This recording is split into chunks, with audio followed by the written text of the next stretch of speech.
ধরো মরা কোটালে বন্ধুরা চিংড়ি মাছ ধরতে চলে আসলাম নদীতে।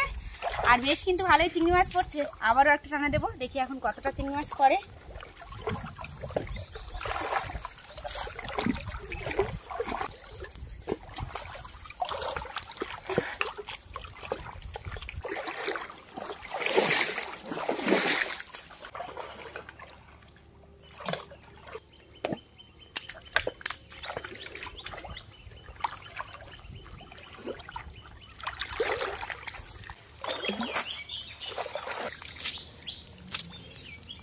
এই যে দেখো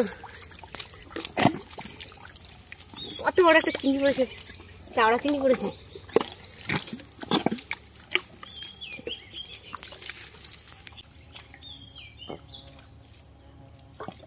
এটা নাই কিন্তু বন্ধুরা বেশ ভালোই চিংড়ি মাছ পড়েছে। আর বড় বড় সাইজের চিংড়ি পড়েছে, হরিণা চাওড়া সব রকম মিলিয়ে মিশিয়ে পড়েছে। কি চিংড়ি? এটা বাগদা পড়েছে গো।